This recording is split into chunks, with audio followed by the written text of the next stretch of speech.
No dear, no jinx.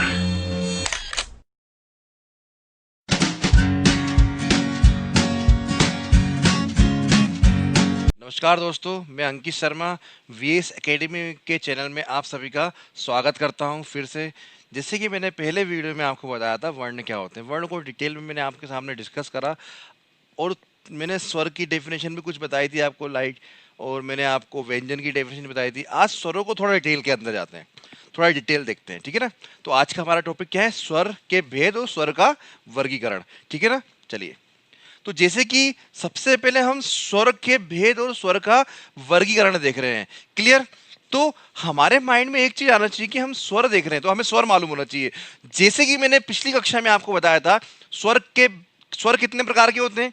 आपने क्या बताया था कि 11 होते हैं सर, फ्री है ना। स्वर 11 प्रकार के होते हैं, ये लिखे हुए ऊपर, अ आ ई उ ए ऐ ओ औ और री ऋषि, है ना। 11 प्रकार के होते हैं और कुल स्वरों की संख्या अपन ने कितनी बताई थी, 13 बताई थी, ठीक है ना। अब मैं भेद इसी का कर रहा हूं, थोड़ा दिमाग लगाना, थोड़ा माइंड से सोचना। आपको कुछ भी चीज याद नहीं करना है, आपके पास यहीं पे सब कुछ लिखा हुआ है। अगर मैं बोलूं भेद क्या है तो आप खुद देखिए, आपको बोलूं ये क्या है तो आप बोलेंगे अ है और ये आ है। तो अब ये नहीं बोलना है आपको, ऐसा बोलना है, ये छोटा आ है और ये बड़ा आ है। क्या है, छोटा आ है और बड़ा। तो दो भेद कंप्लीट हो गए यहां पे। कैसे होगा देखो, अब छोटे को या तो लघु बोलते हैं या तो ह्रस्व बोलते हैं। क्या बोलते हैं, लघु या तो ह्रस्व। तो पहला भेद क्या है, ह्रस्व, क्लियर। देखिए ह्रस्व, तो ह्रस्व में कौन कौन से हैं, एक तो छोटा आ, छोटी ई, छोटा ओ और री ऋषि, ठीक है ना। जिनको मैंने सर्कल करा हुआ है ये कौन से स्वर है, ह्रस्व स्वर, अपन को यहां पे लिखना है। रेस्ट ऑफ जितने भी बचे हुए हैं, जितने भी वर्ण बचे हुए हैं वो क्या कहलाएंगे, दीर्घ। क्या कहलाएंगे, दीर्घ कहलाएंगे, ठीक है ना। तो दीर्घ स्वर। अब इनकी अगर मैं डेविएशन बोलूं, अब मैंने बोला अ, ध्वनि है। जैसे कि मैंने आपको बताया था कि स्वर क्या होती है, ध्वनि। तो ध्वनि है तो मुंह से निकल रही है, तो ह्रस्व स्वर की डेफिनेशन क्या बनती है, ऐसे स्वर जिनको बोलने में कम समय लगता है क्या कहलाते हैं, ह्रस्व स्वर कहलाते हैं। जिनको बोलने पर ह्रस्व स्वर की अपेक्षा दुगना समय लगता है क्या कहलाते हैं, दीर्घ स्वर कहलाते हैं। अब आप खुद ही बोले चले, अ आ लग रहा है ना, अधिक समय काय में लग रहा है, बड़े आ में लग रहा है, बड़ी ई में लग रहा है, बड़े ऊ में लग रहा है ना। ए आई ओ औ इसमें भी ज्यादा सांस ज्यादा बाहर निकल रही है ना, ठीक है। तो ये होते हैं दीर्घ, जिन्हें बोलने पर अधिक समय या सांस ज्यादा बाहर निकले। लघु ह्रस्व स्वर क्या होते हैं, जिन्हें बोलने में कम समय लगे, ठीक है ना। अब तीसरा जो पॉइंट लिखा है मैंने, क्या है, प्लुत। ये स्वर के भेद हैं, ह्रस्व स्वर, ह्रस्व, दीर्घ और प्लुत। स्वर के तीन भेद होते हैं। कितने होते हैं, तीन भेद होते हैं, ह्रस्व, दीर्घ और प्लुत, क्लियर। अब प्लुत स्वर क्या है, तो ऐसे स्वर जिन्हें ह्रस्व स्वर की अपेक्षा तिगुना और दीर्घ स्वर की अपेक्षा दुगुना समय लगे। ऐसे स्वर जिन्हें ह्रस्व स्वर की अपेक्षा दुगुना, सॉरी, ह्रस्व स्वर की अपेक्षा तिगुना और दीर्घ स्वर की अपेक्षा दुगुना समय लगे। मतलब ये स्वर इन दोनों से भी ज्यादा वायु बाहर फेंक रहे हैं और ज्यादा समय ले रहे हैं। जैसे कि आपने देखा होगा, आप जब संस्कृत के श्लोक पढ़ते हैं तो एक ऐसा कुछ लिखा होता है ऐसे करके हम, और एक ये उल्टा तीन बना होता है, ऐसा बना होता है। इसको हम हिंदी में क्या पढ़ते हैं, ओम। क्या पढ़ते हैं, ओम, बोलो ओम। तो आपकी जो वायु है वो पेट से बाहर आएगी ऐसे, और अधिक समय लेगी, अधिक समय लेगी और अधिक वायु बाहर निकलेगी। तो ऐसे स्वर जिन्हें ह्रस्व स्वर की अपेक्षा तिगुना और दीर्घ स्वर की अपेक्षा दुगना समय लगे क्या कहलाएंगे, प्लुत स्वर कहलाते हैं, ठीक है ना। जिसको हम हिंदी में क्या बोलते हैं, ओम। क्या बोलते हैं, ओम। बोल के देखिए आप लोग, अधिक समय लगेगा, ठीक है ना। तो ये है स्वर के भेद। फिर देख लीजिए, एक छोटा और एक ये बड़ा। अब मेरी बात समझना, मेरी बात समझना है। अगर हम उत्पत्ति के आधार पर स्वर के भेद देखते हैं, स्वर के भेद देखते हैं, तो आपने पढ़ा होगा संधि स्वर और मूल स्वर, पढ़े पढ़े मूल स्वर। तो जो ये ह्रस्व स्वर है, क्या है, ह्रस्व स्वर, इन्हीं को मूल स्वर कहते हैं। क्या कहते हैं, ह्रस्व स्वर को ही मूल स्वर कहा जाता है। और देखिए ह्रस्व स्वर कौन से हैं, 1 2 3 4। तो क्वेश्चन क्या अराइज होता है कि मूल स्वरों की संख्या कितनी होती है हिंदी वर्णमाला में, तो क्या आंसर देंगे आप, 4। जो ह्रस्व स्वर है वही मूल स्वर है। संधि स्वर में आपको अभी थोड़ी देर से बता रहा हूं, ठीक है ना। चलिए तो इसको रफ कर दूं मैं, चलिए इसको रफ करते हैं। स्वर के भेद कितने होते हैं, 3 होते हैं, ह्रस्व, दीर्घ और प्लुत। ह्रस्व छोटे जिन्हें बोलने में कम समय, दीर्घ बड़े जिन्हें बोलने में अधिक समय, प्लुत जिन्हें बोलने में इन दोनों से अधिक समय लगता है, ओम वो होते हैं, ठीक है। और ह्रस्व स्वर को ही मूल स्वर कहा जाता है। अब देखिए यहां लिखा है स्वरों का वर्गीकरण। स्वरों का वर्गीकरण, स्वरों का वर्गीकरण कैसे करा गया है, देखिए मैंने लिख के रखा हुआ है। मात्रा उच्चारण के आधार पर। मात्रा उच्चारण मतलब स्वरों में कैसी मात्रा लग रही है, उसके अनुसार स्वरों के भेद कितने हैं। तो कितने डंडे बने यहाँ पे, 3। कितने डंडे बने, 3। इसको याद नहीं करना है आपने, इसको क्योंकि आप पढ़ चुके हो। अच्छा मैं आपसे पूछूं स्वर के भेद कितने होते, तो आप क्या आंसर दोगे, 3। बस उन्हीं तीनों को यहां लिख दो।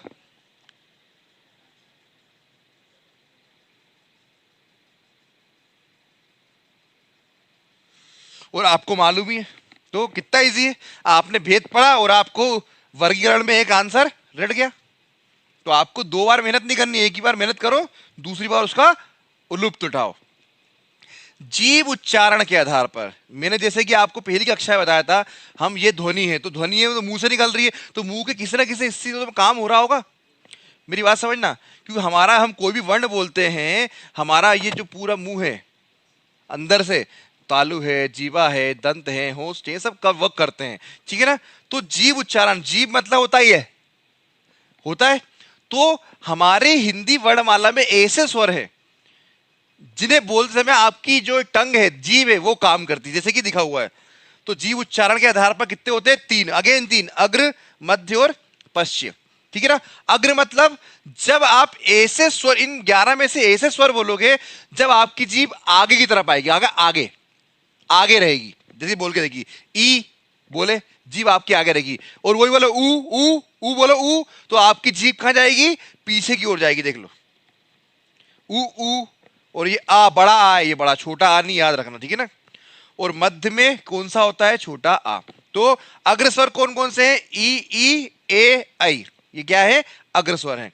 मध्य स्वर कौन सा है, छोटा आ। बोल के देखिए, आप तो बोल के देखेंगे तभी आएगा, नहीं तो नहीं आएगा, क्योंकि इतने सारे वर्ण आप याद नहीं कर सकते। कौन से वर्ण को कहां ले रहा हूं वो उसके उच्चारण से ही आपको समझ में आएगा, ठीक है ना।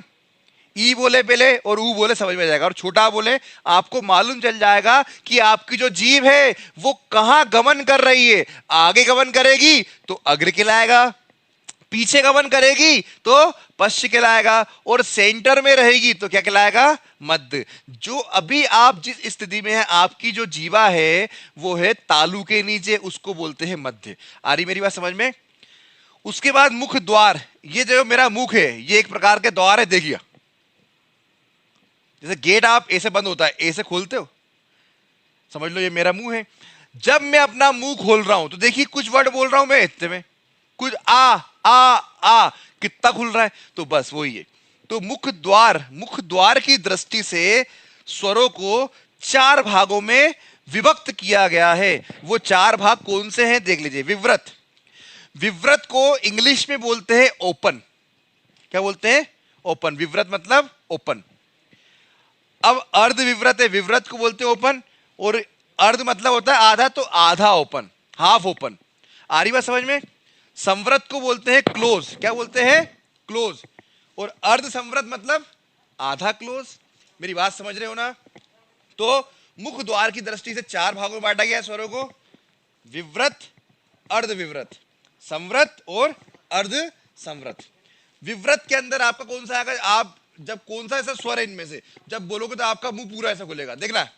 ये विव्रत है, ये अर्ध विव्रत है, ये संव्रत है और ये अर्ध संव्रत है। विव्रत, अर्ध विव्रत, संव्रत, अर्ध संव्रत। आ रही मेरी बात समझ में, क्लियर। विव्रत आ, देखिए पूरा मुंह खुल रहा है, आ बड़ा आ, पूरा मुंह खुल रहा है आपका। अर्धविव्रत ऐसे वर्ण जिन्हें बोलने पे आपका आधा मुंह खुले, जैसे कि अ, छोटा आ, बड़ा ए, बड़ा ओ, और ये आ जो है ना, ये चंद्र वाला, उस पे भी आपका आधा मुंह खुलता है। जैसे हॉस्पिटल बोलो, हॉस्पिटल, हॉस्पिटल खुल रहा है आधा मुंह, ठीक है ना, वही वाला है, ठीक है ना। तो छोटे आ काय में आ गया, अर्ध विव्रत में। बड़ा आ कहाँ आ गया, विव्रत में, ठीक है ना। छोटा ए और सॉरी बड़ा ए और बड़ा ओ कहाँ आ रहा है, अर्ध विव्रत में। तो छोटा ए और छोटा ओ कहाँ जा रहा है, अर्ध संवृत पे। तो ऐसे याद कर सकते हो, बड़ा ए बड़ा ओ कहाँ आ रहा है, अर्ध विव्रत, और छोटा ए छोटा ओ कहाँ आ रहा है, अर्ध संवृत में। तो ऐसे याद भी कर सकते हो, अगर आपको याद करने का कोई ट्रिक चाहिए तो। बड़ा कहाँ आ रहा है, विव्रत में आ रहा है, अर्ध विव्रत में आ रहा है। छोटा कहाँ आ रहा है, अर्ध संवृत में आ रहा। संवृत का मतलब होता है क्लोज, विव्रत का मतलब होता है ओपन। क्लियर। और संवृत मतलब, संवृत देखिए मेरी बात समझ, समझ का मतलब क्लोज तो होता है, मगर मैं अपना मुंह क्लोज कर दूंगा तो ध्वनि कैसे निकलेगी, निकल रही है क्या भाई। देखो बोला गया है कि कम खुल रहा है तो उसको क्लोज मान लिया गया है, बल्कि आपका मुंह क्लोज नहीं होता। अगर मुंह ही क्लोज हो जाएगा तो ध्वनि बाहर ही निकलेगी, निकलेगी क्या, आप खुद बताइए। आपका मुंह बंद कर दूंगा तो आप कुछ बोल पाओगे क्या, और कुछ बोल ही नहीं पाओगे, ध्वनि बाहर निकलेगी। वो क्या करा गया है कि वर्ण में भी वेरिएशन होते हैं बोलते समय। कुछ ऐसे है कि इतना खुल रहा है, कुछ ऐसे है कि इतना खुल रहा है। तो जो जो इतना खुल रहा है उसको उनने क्लोज कर दिया, जो इतना खुल रहा है उसको उसने ओपन कर दिया, जिसमें इतना खुल रहा है उसको अर्ध विव्रत कर दिया, और जो इतना खुल रहा है उसको अर्ध संवृत कर दिया है। बोलने का तरीका है, क्लोज कभी नहीं होता है, क्लोज होगा तो ध्वनि नहीं निकलेगी। तो संवृत मतलब क्लोज। तो ऐसे वर्ण जिन्हें बोलने पे आपका मुंह क्या होता है, कम खुलता है, कम खुलता है इतना। जैसे कि ई उ उ, देखिए कम खुल रहा है। और वही आ बोलो, आ कितना खुल रहा है, आ, ठीक है ना। तो ई और उ देख लेते हैं यहाँ पे, ई उ काय पे आ गए, संवृत पे आ गए, मतलब ओपन में आ गए।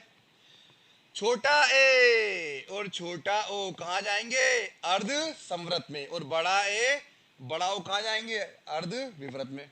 बचा कौन सा, छोटा, तो ये भी काय में जाएगा, अर्ध विव्रत में। और बड़ा आ कहाँ जाएगा, विव्रत में, ओपन, पूरा खुल रहा है, ठीक है ना। और बोर्ड में थोड़ी कमी थी इसलिए मैंने ओस्ट उच्चारण की दृष्टि से ऊपर करके रखा हुआ है। बहुत इजी है, बहुत इजी, देख रहा। होस्ट उच्चारण की दृष्टि से स्वरों को दो भागों में बांटा गया है, एक व्रतमुखी, व्रतमुखी, व्रतमुखी, और एक होता है आवृतमुखी। व्रतमुखी मतलब होता है व्रत, व्रत मालूम है ना आपको, व्रत मतलब सर्कल, सर्कल कितना होता है, गोला, गोल होता है। तो हमारे हिंदी में स्वर ऐसे हैं जिन्हें बोलने पर आपका मुंह व्रत की आकृति बनाता है, मतलब आपका जो होंठ है वो व्रत बनते। जैसे मैंने बोला ऊ ऊ ऊ ऊ ऊ, ये क्या हो रहा है, व्रत बन रहा है। क्लियर। अब मैंने बोला ई ई ई, व्रत बन रहा है क्या, नहीं बन रहा। तो क्या लगाएंगे अपन यहाँ पे, ऊ, बड़ा ऊ, छोटा ओ, ये चारों कहाँ जाएंगे, क्योंकि जब इनको आप बोलते हो ना तो आपके जो होंठ होते हैं, होंठ, ये व्रत की आकृति बनाते हैं, इसलिए इनको बोला गया है व्रतमुखी। सॉरी, यहाँ पे व्रतमुखी, ऊ ऊ। व्रतमुखी मतलब व्रत की आकृति नहीं बनाते हैं, बोलते समय व्रत की आकृति नहीं बनाते। तो बहुत सारे होगा, ई ए आई, है ना, ये सब काई में आ गए, व्रत मुखी में। एक बार फटाक से मैं आपको बताता हूँ फास्ट, उच्चारण वाला याद नहीं करना है। अगर आपको स्वर के भेद याद है तो वो स्वर के जो भेद है वही उच्चारण के आधार पर स्वर के भेद है, ठीक है ना। जीव उच्चारण, जीव उच्चारण में या तो जीव आगे जाएगी या पीछे आएगी या मध्य में रहेगी। तो अग्र, मध्य और पश्चिम, तीन प्रकार के जीव उच्चारण के आधार पर। मुख द्वार, मुख द्वार मतलब मुख खुलने की दृष्टि से क्या हो गया, open, half open, close, half close, विव्रत, अर्धविव्रत, संवृत, अर्ध संवृत, ठीक है। होश उच्चारण के आधार पर व्रतमुखी मतलब व्रत बनाएंगे, आपका होठ व्रत बनाएगा। आवृतमुखी मतलब आपका होठ व्रत नहीं बनाएगा, फ्लैट रहेगा, फ्लैट। ठीक है ना। जैसे कि मैंने आपको बताया था, क्या बताया था, स्वर में संधि स्वर भी होते हैं, ठीक है ना। इसका एक और भेद है, बुकों में आपको मिल जाएगा। जाति के आधार पर, जाति के आधार पर स्वरों को दो भागों में बांटा गया है, सजातीय और विजातीय। अगर एक और वर्गीकरण जोड़ना तो आप ये जोड़ सकते हैं। जाति के आधार पर स्वरों को दो भागों में बांटा गया है, सजाति और विजाति। नाम से ही समझ में आ रहा है, समान जाति, जैसे कि मैंने बोला भैया मैं पंडित हूं, शर्मा हूं, पंडित हूं, तो एक और मेरा दोस्त पंडित है, तो हम कैसे हो गए, समान कास्ट के हो गए। अब एक मेरा दोस्त है, एक मेरा दोस्त है, वो है ठाकुर, हो गया ठाकुर, मैं क्या हूं, पंडित, तो हम दोनों समान जाति के हुए क्या, तो हम कैसे हो गए, विजाति। ऐसी स्वर में है। अगर मैं बोलूं आ प्लस आ बराबर आ, तो ये दोनों क्या है, समान जाति है, समान जाति के स्वर है। अब देखिए विजाति, देखो समान जाति से समान जाति बनी, एक ही जाति के सब। अब मैंने अगर ऐसा कर दिया आ प्लस ई, अब मुझे बताओ, मैंने यस आ है और ये ही है, ये बताओ ये पंडित है ठाकुर है, समान जाति के दिख रहे हैं। और जो इससे स्वर भी बन रहा है, अलग स्वर बन रहा है, वो भी अलग है, देख लेते। आ ई से मिलके क्या बनता है, तो देख लीजिए आपने, तीनों अलग हो गए, तो इनको बोलते हैं विजाति। दो समान स्वर आपस में मिलके अपनी समान स्वर बनाते हैं तो क्या कहलाते हैं, सजाति। दो असमान स्वर आपस में मिलके अलग जाति का एक स्वर बनाते हैं तो क्या कहलाते हैं, विजाति। समान जाति के सजाति, अलग अलग जाति के विजाति। तो मुझे बताओ ई प्लस ई, ई प्लस ई बराबर बड़ी, तो सजाति की विजाति है। तो आप बोलेंगे सर ये भी ई है, ये भी ई और ये भी ई है, समान जाति है, मतलब सजाति, सजाति के अंदर आएंगे। अब मैंने बोला आ प्लस उ, आ प्लस उ, तो ये आ है ये उ है, होगा विजाति। इससे बनेगा भी क्या, अलग जाति का स्वर, तो ये होगा विजाति। ये आपका स्वर वाला चैप्टर भी क्या हो रहा है, कंप्लीट हो रहा है। क्लियर। जैसे कि मैं फिर बता रहा हूं एक लास्ट टाइम, स्वर, स्वर क्या होते हैं, स्वतंत्र ध्वनि।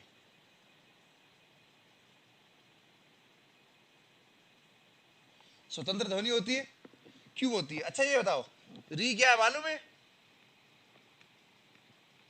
री क्या है, अर्ध स्वर है, क्या है, अर्ध स्वर। देखिए क्यों है अर्ध स्वर, जैसे मैंने बोला आ। अब ये बताओ स्वतंत्र ध्वनि है तो मुख में जो है अवरोध उत्पन्न नहीं होता है स्वर को बोलते समय, मगर जब आप री बोलेंगे तो क्या होगा, अवरोध उत्पन्न होगा। कैसे, आप बोलो आ, बोलो हाँ आ, अब बोलो री, री, देखो अवरोध उत्पन्न हुआ, ध्वनि स्वतंत्र रूप से बाहर निकली क्या, तो इसलिए क्या बोलते हैं, इसे अर्ध स्वर बोलते हैं। बाकी ये सब स्वतंत्र ध्वनि ही है, क्योंकि इनको बोलते समय आपको मुख में अवरोध नहीं होगा। आ रही मेरी बात समझ में। तो ये आपके स्वर कंप्लीट हो गए, इसमें आपने स्वर की डेफिनेशन पढ़ी है, स्वर के भेद पढ़े हैं और स्वर का वर्गीकरण पढ़ा है। मेरा नेक्स्ट वीडियो रहेगा व्यंजन का, जो मैं कल अपलोड करूंगा, आपके सामने प्रस्तुत करूंगा। आज के लिए आपसे अलविदा लेता हूं, धन्यवाद। वीएस एकेडमी की तरफ से आप सभी का फिर से स्वागत करता हूं, धन्यवाद।